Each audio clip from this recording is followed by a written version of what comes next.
Assalamualaikum warahmatullahi wabarakatuh. Saya Jihan Putri, kelas 2 APGSD dari Fakultas Keguruan dan Ilmu Pendidikan Universitas Islam Sultan Agung Semarang. Pada kesempatan kali ini, saya akan menjelaskan materi dengan menggunakan media pembelajaran yaitu slide suara. Materi yang akan saya bawakan adalah materi kelas 4 semester 1 tema 3 yaitu peduli terhadap makhluk hidup. Ayo membaca. Padi adalah tanaman yang sangat penting di Indonesia. Padi menghasilkan beras. Banyak penduduk Indonesia yang mengkonsumsinya. Padi dapat tumbuh di daerah panas dengan curah hujan tinggi. Daerah utama penghasil padi adalah Jawa Barat, Jawa Timur, Jawa Tengah, Sulawesi Selatan, dan Sumatera Utara. Karawang, Jawa Barat dikenal sebagai lumbung padi nasional. Pertumbuhan padi dibagi menjadi 3 tahap besar. Pertama-tama, benih atau biji padi dimasukkan ke dalam karung goni dan direndam 1 malam di dalam air mengalir supaya perkecambahan benih terjadi bersamaan. Selanjutnya, benih-benih ini ditanam di lahan sementara. Bibit yang telah siap dipindah tanamkan ke sawah. Biji atau benih tadi akan tumbuh berkecambah hingga muncul ke permukaan.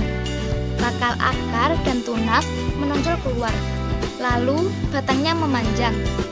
Petani juga mengairi, memberi pestisida dan pupuk pada tanaman ini. Selanjutnya, tanaman padi berbunga hingga gabah matang, berkembang penuh, keras, dan berwarna kuning. Gabah adalah bulir padi yang terbungkus dalam sekam atau kulit padi. Gabah ini nantinya yang akan dijadikan benih lagi. Tahap pertumbuhan padi berlangsung antara 110 hari hingga 130 hari. Setelah panen padi, gabah boleh ditumbuk dengan lesung atau digiling, sehingga sekam atau kulit padi terlepas dari isinya. Bagian isi inilah yang berwarna putih, kemerahan, ungu, atau bahkan hitam yang disebut beras. Silahkan bercerita mengenai tumbuhan yang ada di lingkungan sekitar sekolah. Nah, siswa mulai bercerita tentang tumbuhan yang ada di sekitar sekolah. Ayo berdiskusi.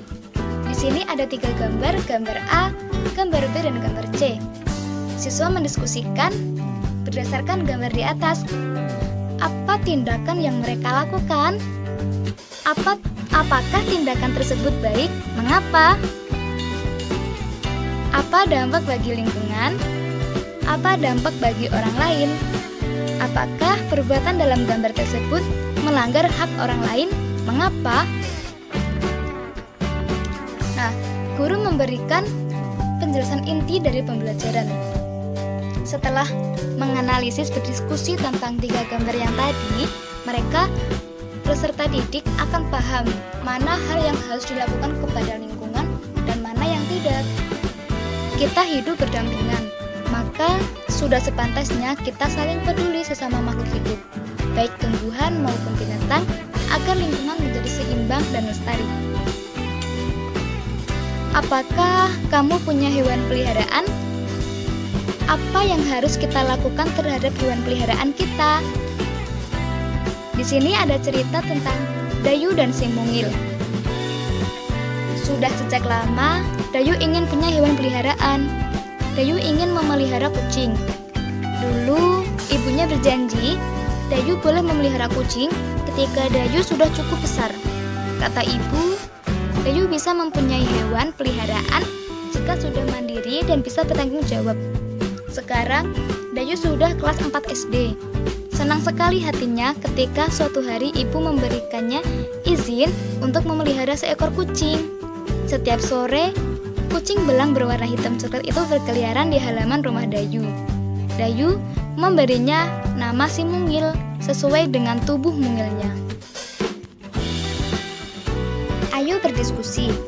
Berdasarkan teks di atas, diskusikan pertanyaan berikut.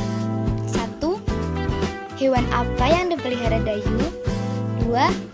Bagaimana perasaan Dayu ketika memelihara hewan peliharaan? 3. Apa yang dilakukan Dayu terhadap hewan peliharaannya? 4. Apakah Dayu sudah mendapatkan haknya? Jelaskan. 5. Apakah Dayu sudah melaksanakan kewajibannya? Jelaskan. 6. Apakah Dayu sudah melaksanakan hak dan kewajibannya secara seimbang? Siswa mulai berdiskusi. Guru memberikan kesimpulan, yaitu ketika kita mempunyai hewan peliharaan, kita wajib merawatnya. Ketika kita merawatnya dengan baik, akan membuat hewan peliharaan kita sehat. Misalkan, memberi makan, membersihkan, memberikan tempat yang bersih, mengobati jika sakit, dan menyayanginya. Bayangkan, jika hewan peliharaan kita kotor, pasti akan mengganggu lingkungan. Agar materi ini selalu diingat oleh siswa, maka guru bisa menyelipkan dengan menyanyi bersama, yaitu lagu Lihat Kebunku ciptaan dari Ibu Sud. Lihat kebunku penuh dengan bunga, ada yang putih dan ada yang merah. Setiap hari ku siram semua, mawar melati semuanya indah.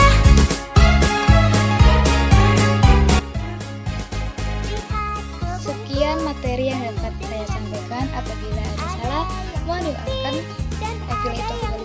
Wassalamualaikum warahmatullahi wabarakatuh.